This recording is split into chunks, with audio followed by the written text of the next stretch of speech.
Bienvenidos nuevamente a La Hora Liberal. Un gusto estar una semana más junto a Ignacio Briones. Esta vez estamos los dos solos, sin invitados. ¿Qué tal, Ignacio? Sin invitados, una tristeza, pero un placer también tener un bilateral aquí para el programa, conversar bien suelto. Así bueno, que muy bien. En parte porque hay mucho tema y en parte porque Ignacio Briones esta semana también es hasta cierto punto eres como invitado porque partamos por la economía, pues uno de los grandes temas de la semana, de los últimos días, es lo que ha venido pasando con la economía, básicamente haciendo un recuento. El ministro de Hacienda celebrando, se conocieron las cifras de crecimiento que publicó el Banco Central del año 2023, se esperaba una caída del producto y creció un poquito, 0,2%. De hecho, el presidente Frey me tocó verlo esta semana en un seminario, el seminario de ACADES, que es la asociación de desaladora, y hablaba de los brotes verdes, y básicamente decía, bueno, ¿dónde están los brotes verdes? Si hoy día lo que se ve es que está prácticamente todo parado.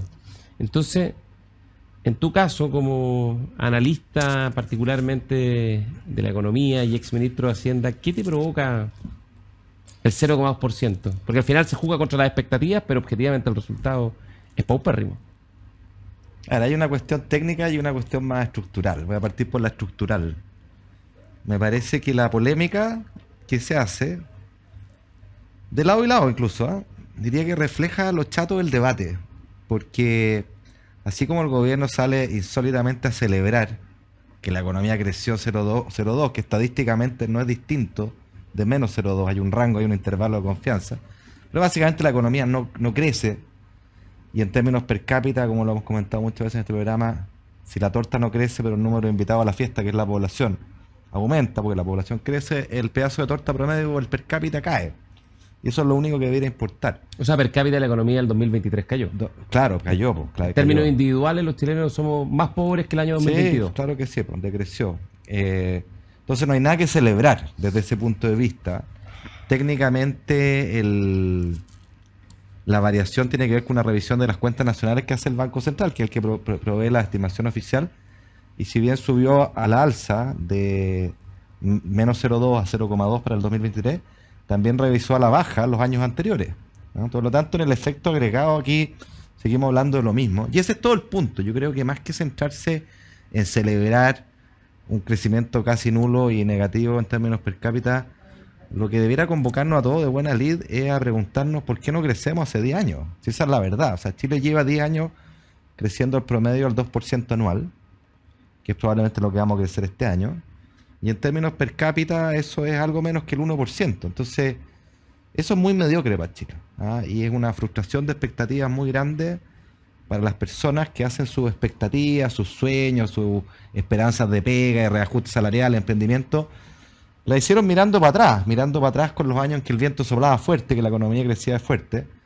Y no es que la economía se haya ido al hoyo, pero no crece como uno espera. Entonces eso frustra, y de ahí yo creo buena parte del malestar. Entonces la pregunta de fondo, más que celebrar una cifra puntual que es magra, uno debería preocuparse estructuralmente por qué hacemos para volver a crecer, no un año, no 2 años, sino que de manera estructural en el largo plazo. Y ahí no hay salida fácil, es todo con sacrificio, es duro, y es distinto que esta celebración de un puntito o de un hecho específico. Aunque yo termino diciendo que obviamente que es mejor noticia que la economía haya crecido 0,2 o casi 0, a que haya caído un punto, que es lo que muchos creíamos al principio del año. Y aquí tampoco, no me gusta este tono como de, vieron ustedes que se equivocaron, que hasta el presidente lo ha sugerido, y varios analistas de oficialistas.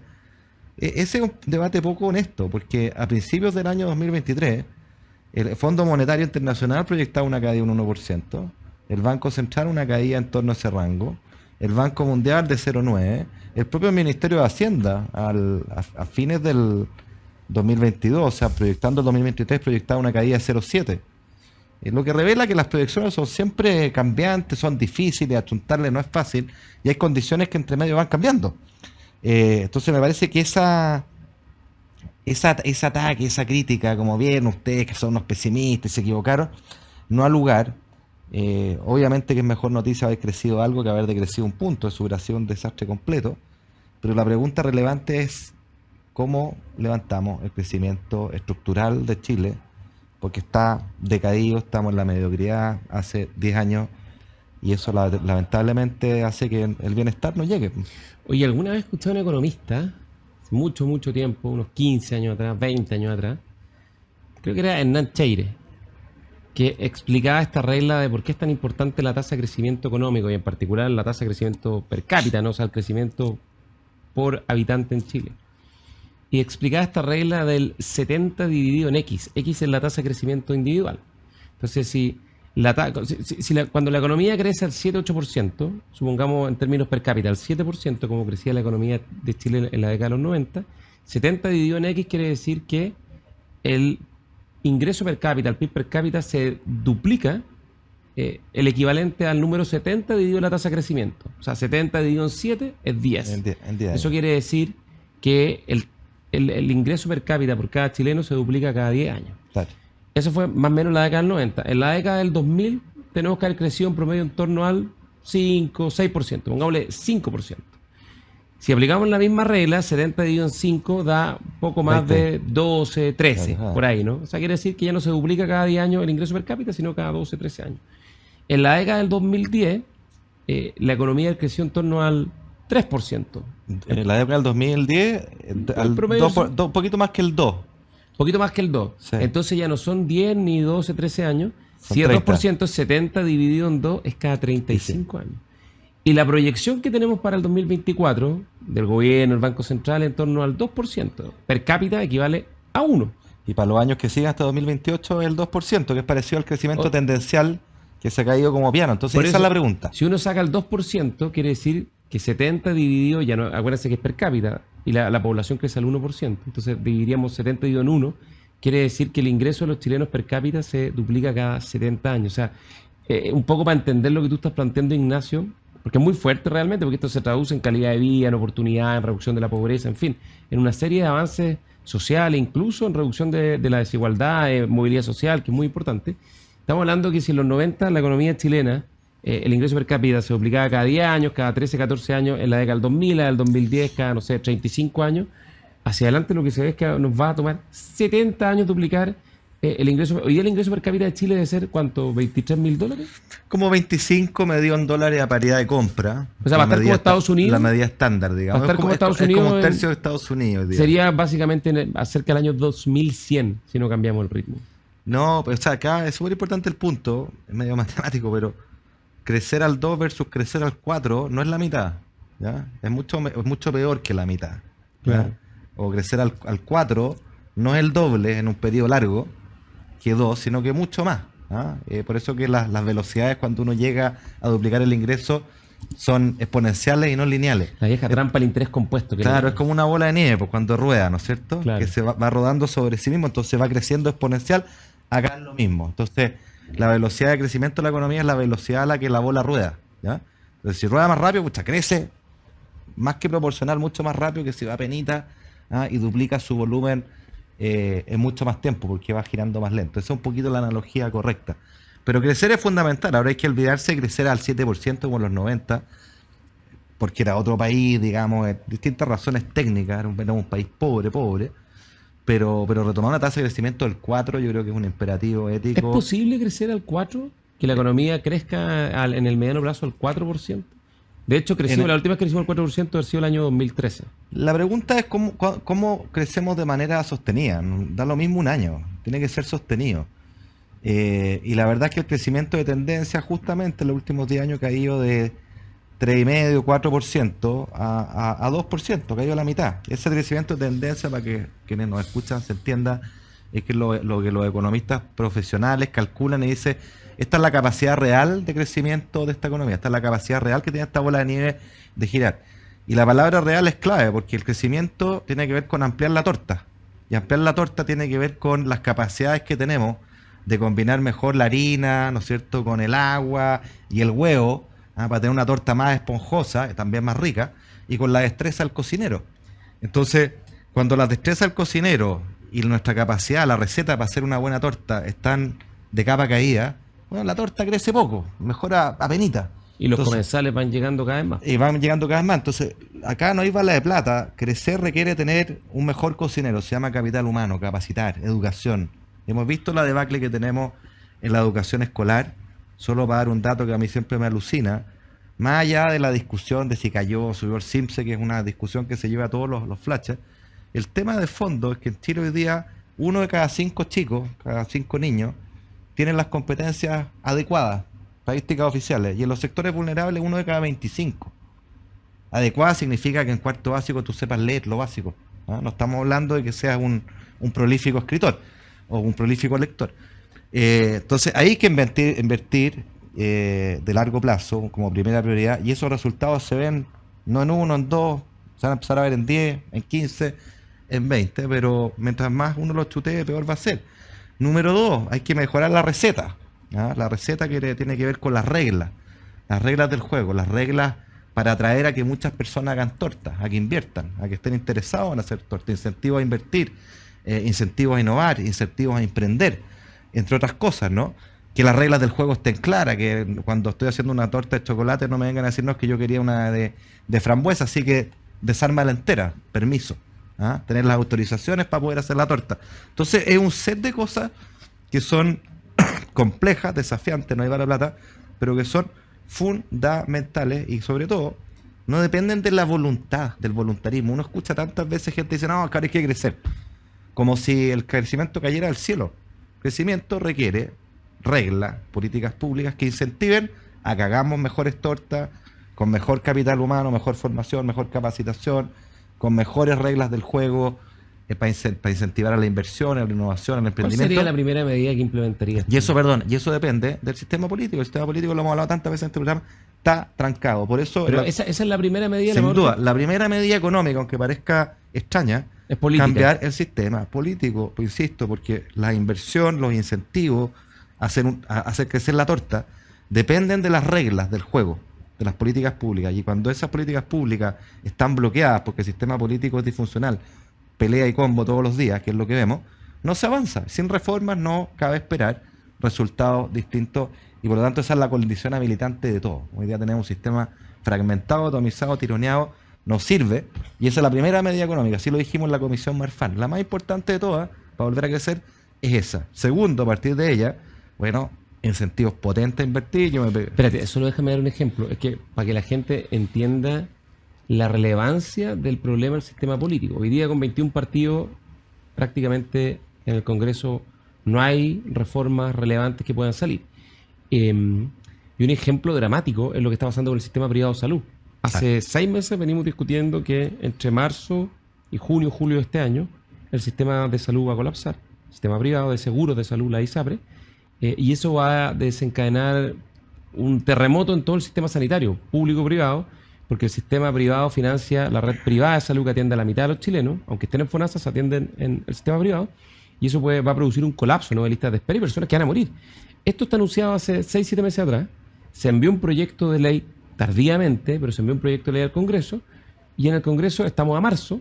Se hablaba el año pasado que en marzo, abril empezaban a quebrar las primeras ISAPRE, y todavía ese proyecto no sale.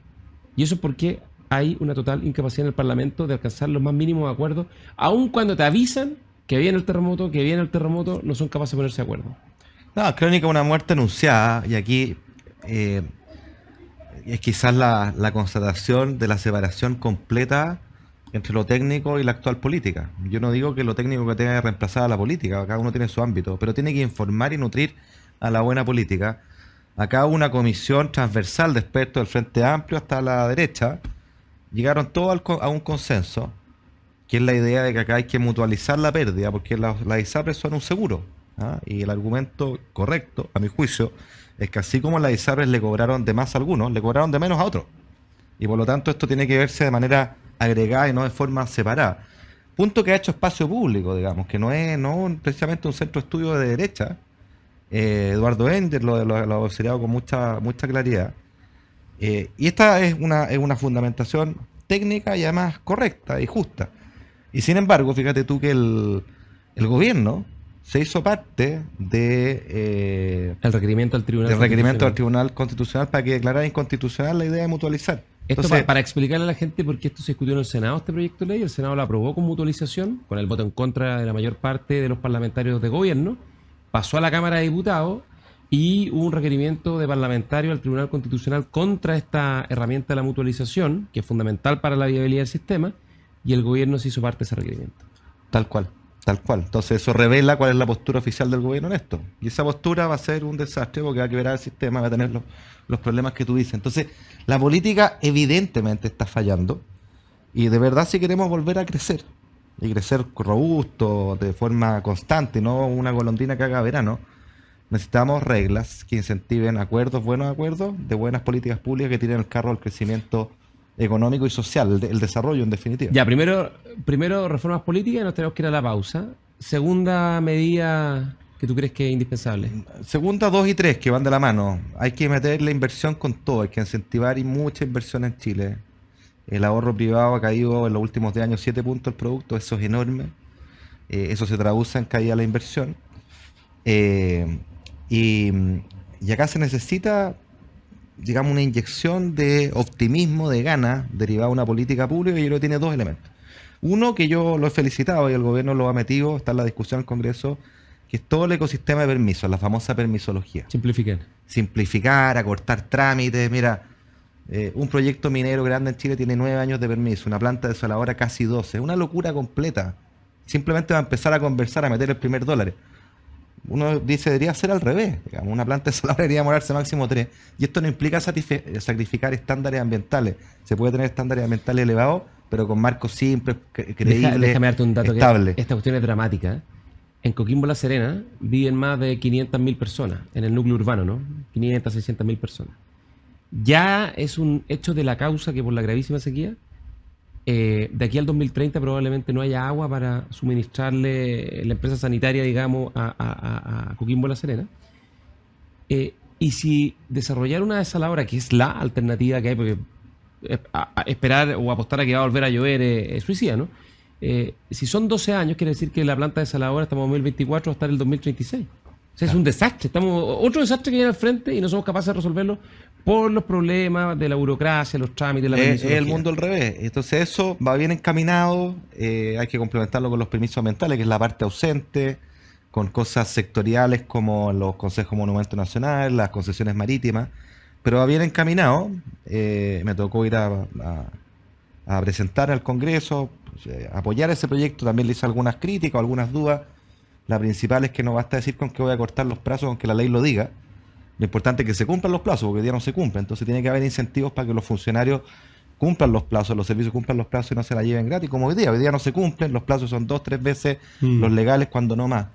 Y la tercera medida que yo creo que es fundamental, aunque sea impopular decirlo, digamos, para algunos, pero yo la creo a pie juntilla, hay que pegarse una rebaja en el impuesto a las empresas grandes y dar estabilidad. Yo siempre me he imaginado como una buena baja de tasa corporativa del 27 actual al 20, hay que financiarla naturalmente, y en paralelo con eso poner un track opcional de invariabilidad tributaria, por ejemplo, 10, 15 años con una tasa un poco más alta, 22, y que las empresas elijan 20 o 22, pero con invariabilidad, algo que pegue una inyección de inversión, de proyectos que los necesitamos, y yo me alegro que por fin estemos volviendo a hablar de crecimiento, porque durante años fue una palabra pecaminosa y hemos aprendido a golpes cuán importante es. El bienestar se juega ahí. Oye, no hay que olvidarse una cosa. Hoy día la tasa de impuesto corporativo, o sea, el impuesto que pagan las empresas por realizar sus actividades es 27%, 25%. Pero en regla general, sobre todo las grandes empresas, 27%.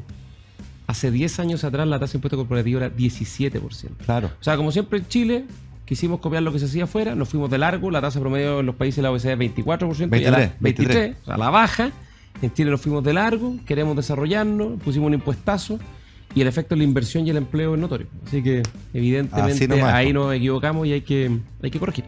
Ya, vamos a una pausa y volvemos en la hora liberal. Agricultura TV.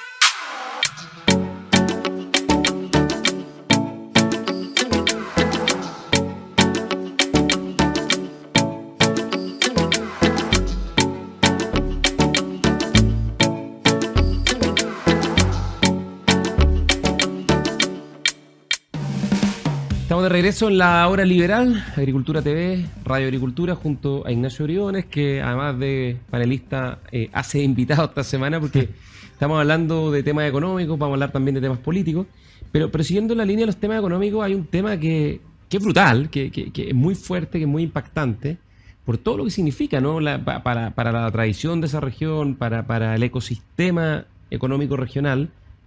Mira, hasta en el fútbol tiene consecuencias, o sea, no tiene consecuencias directas, pero hasta en el fútbol es una marca registrada que ha sido muy exitosa en la historia de Chile, que es el anuncio del cierre de la planta siderúrgica Huachipato, ¿no? La planta siderúrgica de la fundición del acero más importante no solo de Chile, sino probablemente en Latinoamérica. Creo que es la más grande, la segunda más grande en la región. Y esto es una cuestión bien impactante, primero porque trabajan del orden de 3.000 personas, se anunció la suspensión indefinida del cierre.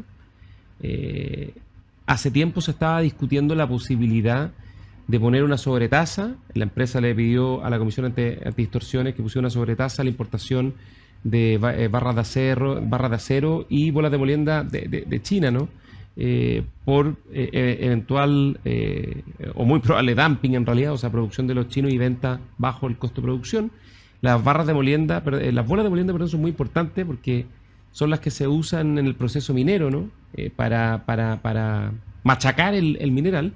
Y por lo tanto, sí, una van adentro los molinos que giran y estos son los que rompen el mineral adentro. Exactamente, y por lo tanto una cuestión tremendamente relevante para un país minero como el chileno. Y es una empresa que tiene cerca de 70 años, 3.000 trabajadores y cerca de 22.000 empleos indirectos, que en los últimos 10 años acumula pérdidas del orden de 750 millones de dólares. Y que enfrenta una cuestión que es dramática, ¿no? Y uno diría, bueno, desde una perspectiva liberal, lo lógico es dejar que la economía funcione, que se equilibre, que se ajuste, y si Chile no es eficiente en esto, bueno, será nomás, pues, así como tantos otros sectores. La octava región era una región que se caracterizaba por la producción de carbón. De carbón lota, ¿te acuerdas lo que claro, se tomaron decisiones muy difíciles, se cerraron las minas, pero aquí estamos, yo creo, en una cuestión que es mucho más compleja y que es mucho menos clara. Primero, por la eventual existencia de dumping de los chinos, ¿no? En la producción del acero. Los chinos son excedentarios en la producción de acero y por lo tanto estarían vendiéndolo, digamos, bajo costo porque les sobra, digamos, y producen más de lo que consumen. Segundo, porque por el impacto que provoca en la región, es un impacto muy fuerte. Y tercero, por la cuestión estratégica que significa que Chile, que es un país productor líder en la producción mundial de cobre, al perder la fundición, bueno, podemos traer bolas de molienda y barras de acero desde otros países, pero quedamos expuestos en una cuestión que es crucial y estratégica en el proceso minero a las decisiones que tomen los chinos en cuanto a este vital insumo. Entonces, yo creo que es complejo, es difícil, Ignacio, y no es fácil. Y por eso te quería preguntar tu mirada desde el punto de vista de los principios, tu mirada de economista, también tu mirada como exministro de Hacienda, ¿no? Porque cualquier decisión que se tome tiene un impacto, puede tener impacto en el empleo, un impacto fiscal, un impacto económico muy relevante. Entonces, es difícil. Súper difícil. Parto por lo más difícil y doloroso, que es el daño social. Son miles de familias que pueden quedar sin trabajo y esa reconversión, lo vimos en el caso del carbón con Lota, no es inmediata. Ese es el drama de las transiciones. Entonces, es muy importante el acompañamiento, si es que ocurre el cierre, para capacitar a esos trabajadores y reconvertirlo a otras cosas. No pueden quedar botados. Yo recuerdo en el caso de Lota que en ese entonces se llenó de peluquerías, ¿te acuerdas tú? Todas vacías. Y no hubo una real reconversión. Entonces yo creo que ahí hay un foco de la política pública que es importante. Ahora, yendo a lo económico, a mí me sale mucho más el liberal, para serte bien honesto. Por lo siguiente, porque si uno dice, en primer lugar, porque tenemos una institucionalidad, un marco institucional que acá ha funcionado y que hay que respetar. Tenemos una comisión antidistorsiones que evaluó este caso y estableció una sobretasa, un arancel, acorde a lo que ellos estimó era el dumping. Y lo que pasa es que con esa sobretasa, aún con esa sobretasa, a la empresa no le da. No le da. La empresa pedía 25 y creo que le dieron 13, 15%. Claro, entonces en ese margen se juega la diferencia y no le da. Y sugiere que no tenemos ventaja para hacer ese producto, ¿ya? Y como país, claro, uno legítimamente puede decir, lo voy a subsidiar, ¿ah? Porque es estratégico, no tengo idea. Pero tengamos claro que subsidiarlo implica que con dinero de todos los contribuyentes y otras prioridades sociales se está manteniendo con respirador artificial a una industria que quizás no es viable, punto. Ahora, déjame ¿Ya? darte un dato, porque esto es súper importante para el análisis.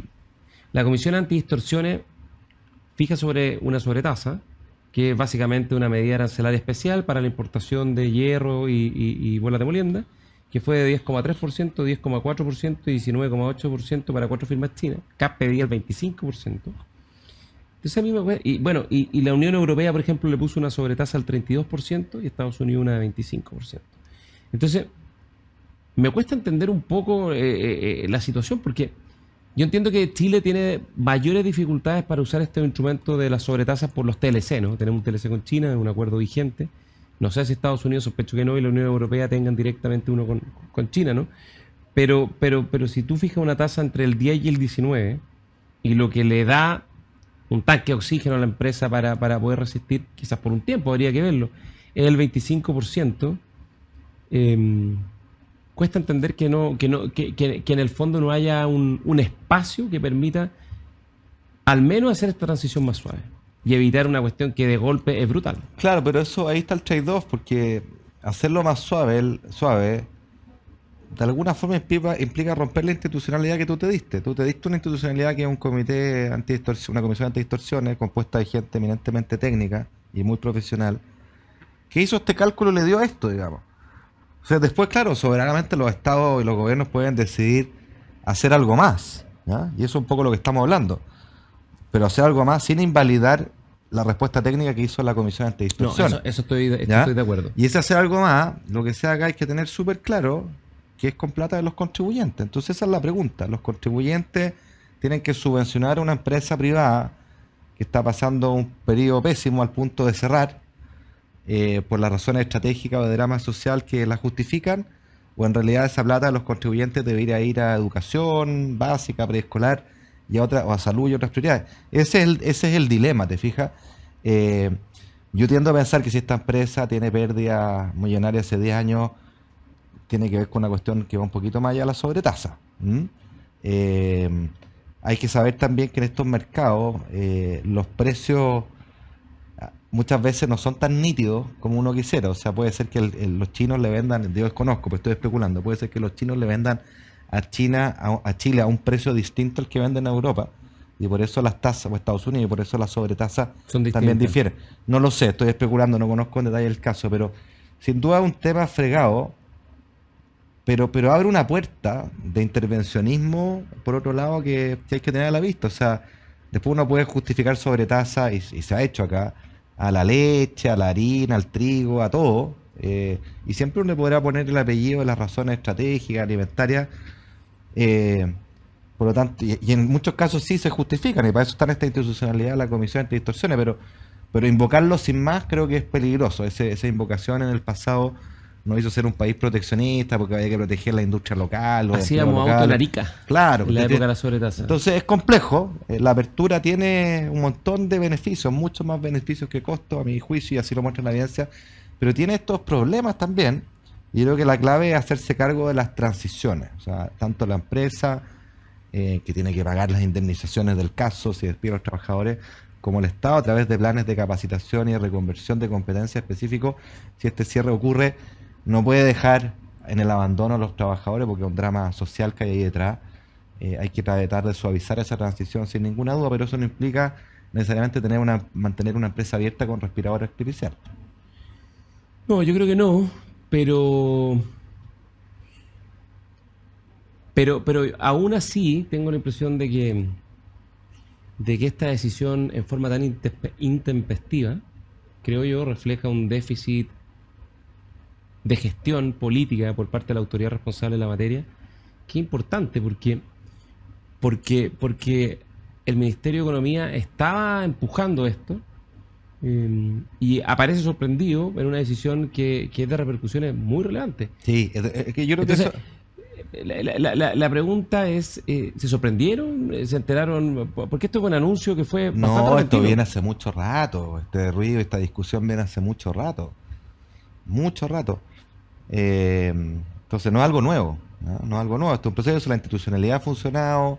Está la segunda fundición que cierra, además. Está la de Nami en Paipote, Claro. además. Ahí quizá, algo lo conversábamos antes, quizá lo que hay que pensar también es cómo internalizar las externalidades que tienen estas plantas que son muy contaminantes. Pero déjame antes de ir a la externalidad una cosa, porque a propósito de Paispote se me vino a la memoria Ventana, que es un caso que conocí yo bien. Ventana le costaba a Codelco, por lo tanto a todos los chilenos, $50 millones de pérdida al año. Y siempre se mantuvo abierta, además del daño, la contaminación y todo, mucho mayor el daño zona el daño edificio. ambiental en la zona mucho Pero increíble, solo brutal. económicamente eran $50 millones, era harta plata, y nunca se cerraba por este argumento de que van a quedar muchos sin trabajo. Bueno, pero hay que saber que ese es el costo de mantener una operación abierta que no se justifica económicamente. Yo creo que es una variable que no se puede soslayar. ¿Ah? Ya, pero en este caso yo entiendo que no sería dinero contribuyente, sino de los consumidores de acero, digamos, los que compran el hierro o las bolas de molienda. Claro, o sea, tú le pones un arancel más alto, pero de nuevo, o sea, para algo tenemos una institucionalidad, Sí, claro. dejemos que la institucionalidad funcione. O sea, cuando la autoridad empieza a meter el dedo a discreción, yo creo que tenemos un problema. No, más que no puede tampoco. No puede, pero si fuera ese el caso, ese el reclamo, olvidemos la institucional. Yo creo en las instituciones, creo en las reglas, que tienen que ser impersonales y no al gusto, digamos, del gobierno de turno en este tipo Claro, de si cosas. mi punto es que el Ministerio de Economía, que es el ministerio a cargo de estas materias, da la impresión de que nunca tomó una posición. Porque por una parte nunca dijo, mire, ¿sabe qué más? Si esto no funciona, no hay mucho que hacer. De hecho, más bien da la impresión de que empatizaba con la idea de la sobretasa y por lo tanto tampoco argumentó en el otro sentido. Entonces, más bien fue un espectador.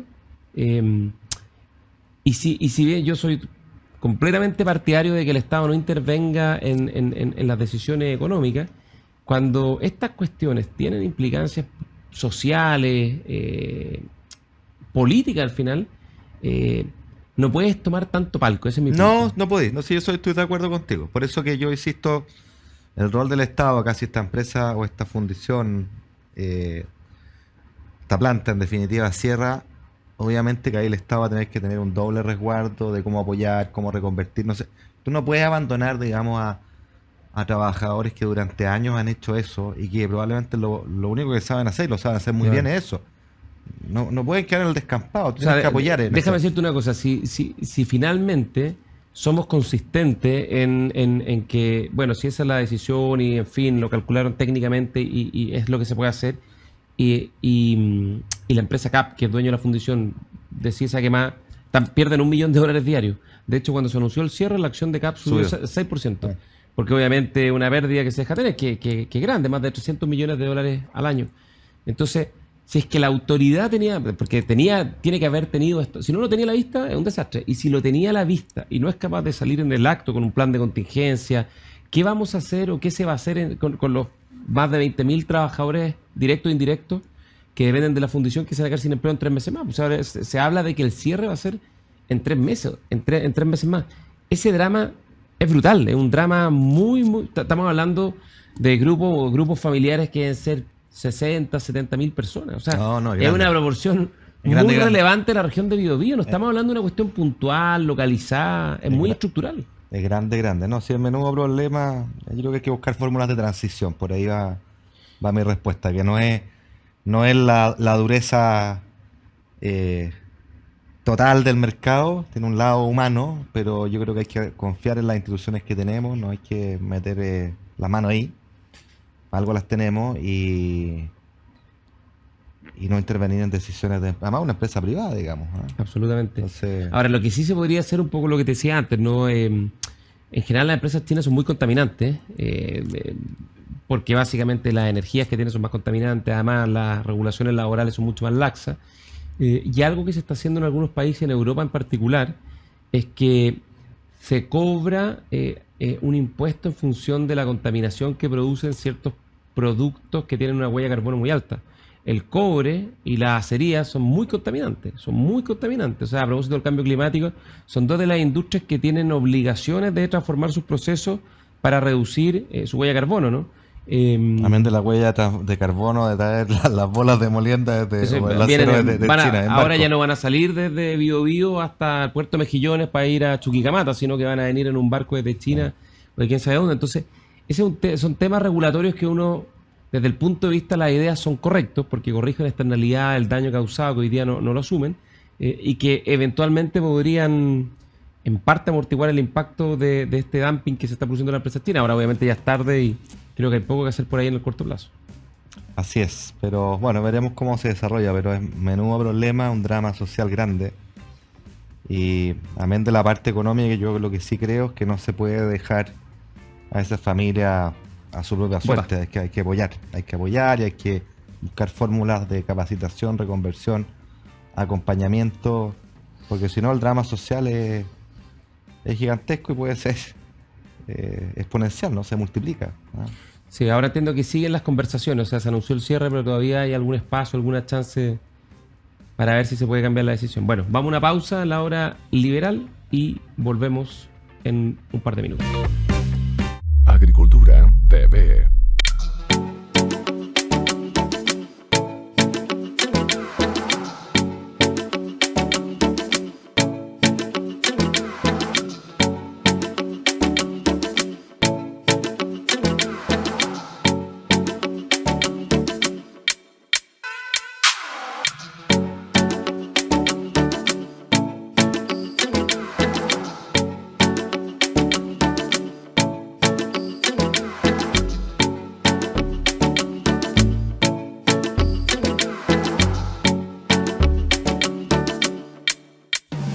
Estamos de regreso en la hora liberal con Ignacio Briones.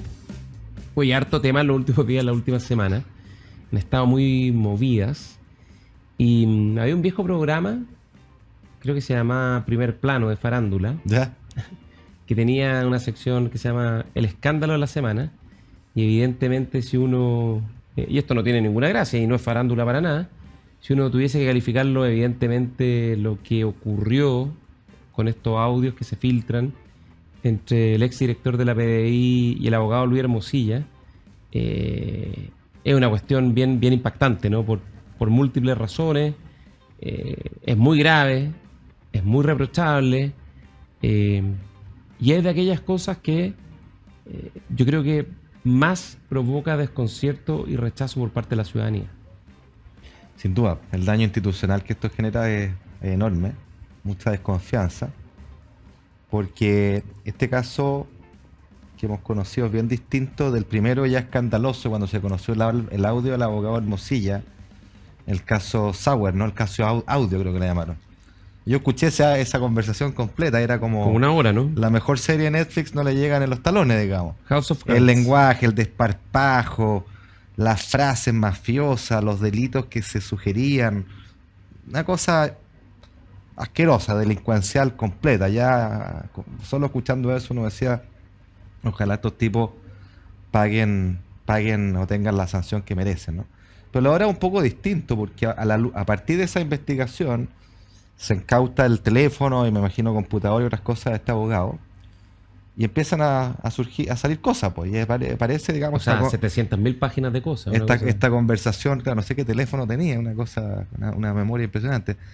Aparece esta conversación. iPhone 14 Pro Max. Claro, aparece esta conversación con el director de la PDI, la autoridad máxima, y ahí estamos hablando de otra cuestión ya, ¿ah? O sea, una conversación fluida, regular, donde el director le pasaba información de casos, algunos públicos, otros reservados, pero una conversación muy fluida.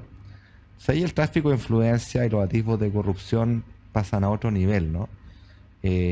Yo, como siempre en todas estas cosas, creo que la prudencia es buena consejera, no hay que prejuzgar, hay que dejar que las instituciones funcionen y esperar que las sanciones sean a la altura de la gravedad de los hechos, ¿ah? Tienen que entregarse señales súper claras en caso de comprobarse los ilícitos. Yo creo que esta es una historia que recién comienza, pero dejar que la institucionalidad funcione, y por lo mismo a mí me da en lata el uso político que se hace de estas cuestiones, ¿no? Por la vocera, ¿no? La vocera, que de hecho que está en una red de cuello y corbata, llevando la idea como, de nuevo, hacia a los empresarios, no sé. Se ha mencionado también, ¿no es cierto?, casos en Joy, Domingo, y por ende que involucra indirectamente al expresidente Piñera, casos cerrados, donde además el abogado Hermosilla no tenía nada que ver. El presidente Piñera, entiendo, tenía abogados No, que eran no, distintos, y sí. además son casos cerrados, En un fallados. caso era el sobre- abogado Juan Domingo Acosta que sacó una declaración rechazando esto y en otro caso era el abogado Samuel Donoso. Exactamente, entonces Hermosilla, dejémoslo aquí claro, no tiene nada que ver con esos casos. Que entre ¿Ya? paréntesis, la fiscalía en el caso Dominga ya había anunciado que iba a pedir el sobreseimiento por no haber ningún hecho constitutivo de delito. Exactamente, lo mismo, digamos, en el tema de Enjoy, que caso cerrado, el abogado era otro, digamos. Entonces, aquí es tan fácil como juntar las cosas, armar todo tipo de teorías conspirativas que dañan la honra, la memoria de otras personas. Porque no sé, yo leía por ahí hoy día también que el caso de Marco Enrico Minami fue sobreseído también por falta de prueba, la fiscal Chong. Después de A 7 lo, años. a lo mejor tendrá que ver con esto, dirán algunos. Ridículo, no hay que juntar cosas que no tienen nada que ver. Dejemos que la institucionalidad funcione, y lo que sí, que es que las sanciones tienen que ser a la altura del daño causado, porque aquí el daño a la fe pública es muy re grande, no puede quedar impune. Y bueno, vamos a ver cómo se desarrolla esta historia. A ver, son varias cosas, ¿no? Yo, por de pronto, estuve en el Ministerio del Interior 9 meses después de pasar por la Secretaría General de la Presidencia. Y bueno, Luis Hermosilla efectivamente era asesor, tenía algunas causas específicas que tenían que ver más bien con casos muy emblemáticos relacionados con la violencia, el terrorismo en la macrozona sur, ¿no? Desde un caso muy antiguo y muy dramático, como el caso de la familia Luxinger, Ujú. a la operación Huracán y también la brutalidad de lo que fue el caso Catrillanca, ¿no? Y por lo tanto, obviamente yo comparto lo que tú dices, que el rechazo a este tipo de conducta tiene que ser muy, muy tajante, ¿no? Porque, porque evidentemente, en primer lugar, está por verse, se está investigando, el efecto que pueda tener las investigaciones, de investigaciones que son muy relevantes, eh, hay que ver si lo hubo, ¿no? Y esto, en segundo lugar, tiene derivadas y consecuencias, sobre todo en la fe pública, en el buen funcionamiento de instituciones tan importantes como, por un lado, el Ministerio Público, que lleva estas investigaciones, digamos, que son fundamentales, que se puedan llevar de buena manera, eh, y el Ministerio Público en esto yo quiero reconocer que ha hecho una buena pega, hizo una investigación que la llevó en forma muy secreta. Un viernes hace el anuncio de la formalización y el día martes ya se hace la formalización del exdirector de la PDI, no que quedó en prisión preventiva. Claro. Eso yo creo que habla bien de Chile, ¿eh? Y eso se ha dicho poco. Se ha dicho poco porque yo me imagino en otro país, digamos, me cuesta imaginar que en 3 días una investigación secreta del ente persecutor pueda pasar desde la formalización a una de La las prisión preventiva. autoridades más relevantes del país, ¿no? El director de la Policía de Investigaciones. Es como, imagínense el FBI en Estados Unidos, que en prisión preventiva. Pero por otra parte también afecta a una institución tan importante como la Policía de Investigaciones. Y yo quiero, como dijo el nuevo director de la PDI, separar lo que es la conducta del director, que es muy importante, pero no es la institución, a la institución en su conjunto. Y además en una grave crisis de seguridad, donde también Carabineros las principales ex autoridades y actuales autoridades están siendo investigadas por el Ministerio Público. Entonces, en ese sentido, yo creo que lo primero es rechazar esto y facilitar el funcionamiento de las investigaciones penales. Y también creo que es importante separar el reproche ético que uno hace, que yo creo que en este caso es indiscutible, con el reproche legal, que es algo que se tiene que demostrar en las instancias que correspondan, ¿no?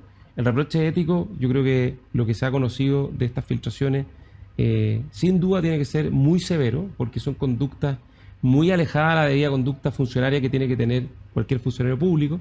Y desde el punto de vista del reproche legal, yo creo que el Ministerio Público está haciendo una buena pega. Esto está avanzando rápidamente y es de esperar que sigan los conductos que correspondan y que como dices tú, Ignacio, pueda avanzar con mucha agilidad, y si es que se demuestra que hay delito, sean las sanciones más altas posibles, porque el daño a la institucionalidad y a la fe pública es demasiado fuerte. Es fuerte, y yo creo que corrobora a la luz de la ciudadanía un diagnóstico de una corrupción que es creciente, ¿no? Y que indigna. y que indigna. O sea, piensa en las fuerzas de orden, ¿no? O sea, hemos tenido corrupción en el ejército, los comandantes en jefe, varios, carabineros, el antecesor del actual renunciado director de la PDI está formalizado también por fraude, por corrupción. Entonces esa cuestión es bien preocupante porque sobre todo lo mezclo con lo que tú decías de este momento de inseguridad y por otro lado con narcotráfico.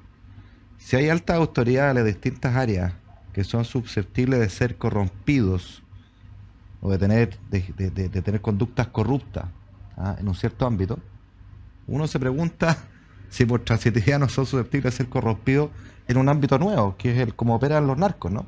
Entonces eso era una pregunta bien preocupante, creo yo, de la cual uno tiene que hacerse cargo.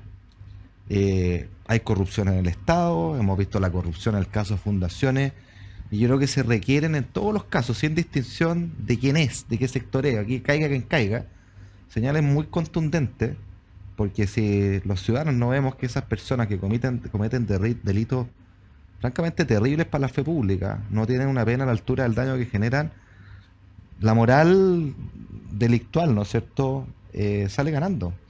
Y sabes lo que yo creo que también indigna mucho y causa mucho daño y además lo encuentro temerario incluso, es intentar aprovechar políticamente este caso. Sí, terrible. Porque ya hay experiencias previas, como fue el caso Penta Soquimich, donde hubo autoridades de gobierno, el ex ministro del Interior Rodrigo Peñalillo, que trató de fue por lana y salió tirar el hilo de la piñata y se le cayó encima, pero estaba lleno de piedras, digamos, le costó el cargo y una crisis política feroz a la presidenta Bachelet pidiéndole en televisión con don Francisco la renuncia de todo el gabinete. Y es porque es evidente, la corrupción no tiene ideología, no tiene color político. La corrupción puede ser de centro, puede ser de derecha, puede ser de izquierda, puede ser la iglesia, puede ser de gobierno, puede ser de oposición, puede ser en la iglesia, la sociedad civil, en todos los sectores, es la naturaleza humana. Y lo único que nos queda es poner reglas que la prevengan en todo cuanto sea posible y que la sancionen con mucha dureza cuando ella aparezca. Por lo tanto, cuando la vocera de gobierno empieza a decir que hay una red de corrupción de cuello y corbata y que afecta a un sector político, yo le recuerdo de que el abogado Hermosilla era defensor del jefe del segundo piso. Así es, po. Que es imputado hoy día por los graves casos de corrupción de las fundaciones, la mayor parte de ellas vinculadas a personas ligadas a partidos de gobierno. Quiero ser responsable, no quiero caer en lo mismo, pero hay que tener mucha responsabilidad y madurez política para enfrentar estos temas, porque en primer lugar se te pueden ir de vuelta, y segundo, cuando disparas con ventilador, estás aún dañando más el sistema, en este caso un sistema que está operando, porque el sistema lo investigó, el Ministerio Público actuó y bueno, se formalizó y quedó en prisión preventiva el director de la Policía de Investigaciones. Entonces yo creo que en esto quienes conducen el gobierno, yo esperaría que fuesen particularmente responsables, porque tenemos experiencia corta y el daño fue brutal. Y probablemente buena parte del choreamiento, de la rabia, de la cosa iracunda, indignada que se acumuló, en particular el estallido social, viene de esta sensación de que están todos podridos, de que todos los sectores son corruptos y de que finalmente nadie hace nada.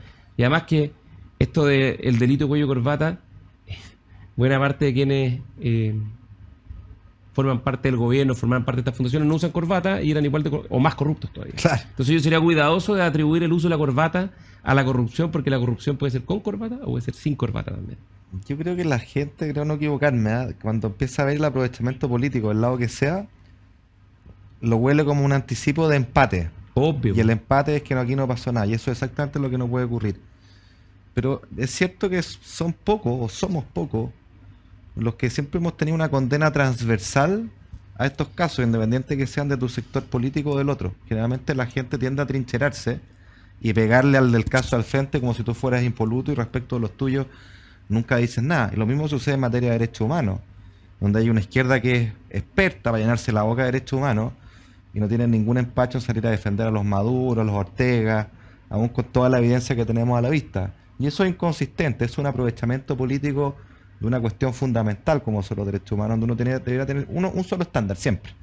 ¿Ah? Condenarlo independiente de donde venga, si es de izquierda, derecha, centro, da lo mismo. ¿Ah? Es una violación, y la corrupción pasa lo mismo. Los corruptos hay que sancionarlos, vengan de donde vengan, porque le hacen un daño gigantesco a la fe pública, a que los ciudadanos confíen en la política. Hemos visto que ha pasado en los municipios también, de lado y lado. No es paradigma, no es patrimonio de un sector. Y uno espera una condena transversal, independiente de donde venga. Y no, y en ningún caso un uso y un abuso político, porque obviamente la gente sabe que eso es burdo, es torpe, pega para los dos lados, pega para todos lados. Y lo único que queda es tener reglas estrictas y las mayores sanciones cuando estas cosas ocurran. De hecho, hoy día tenemos normas mucho más estrictas. Sí. Por lo tanto, en este caso, en el caso de Democracia Viva, en el caso de fundaciones en general, y en cualquier caso de delito de cuello y corbata o cuello sin corbata, para ser preciso, probablemente si se demuestra que hay delitos van a ser con pena de cárcel. Ojalá. Porque hemos aprobado muchísimas leyes en el último tiempo que han aumentado las penas al soborno, al cohecho, los delitos funcionarios, la corrupción económica, las colusiones. Por lo tanto, dejemos que el Ministerio Público avance, que las investigaciones se consoliden y que finalmente se tengan las mayores sanciones posibles, porque de verdad creo que son importantes si es que aquí se demuestra que se cometieron delitos. Full de acuerdo. Full de acuerdo. Oye, nos tenemos que ir. En el recomendado, ¿alguna lectura, serie Netflix, Chuta, película, alguna de los Oscar que quisiera es recomendar? que me voy a repetir, yo creo, con los recomendados.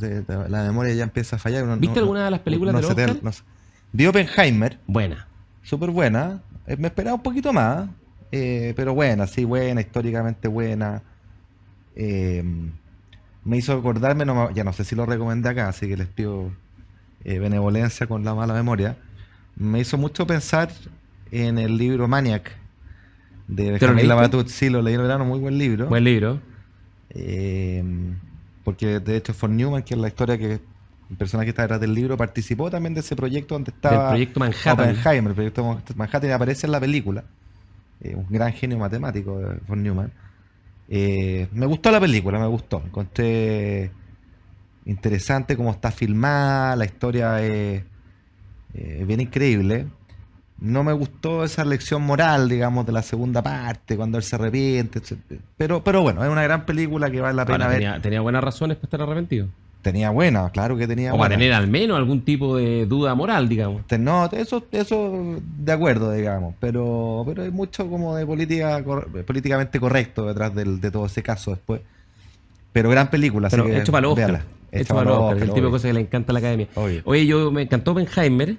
Me leí Maniac es del escritor chileno Benjamín Labatut. Maniac es el nombre de la máquina computadora que hizo los primeros cálculos que facilitaron la bomba atómica y posteriormente la bomba de hidrógeno.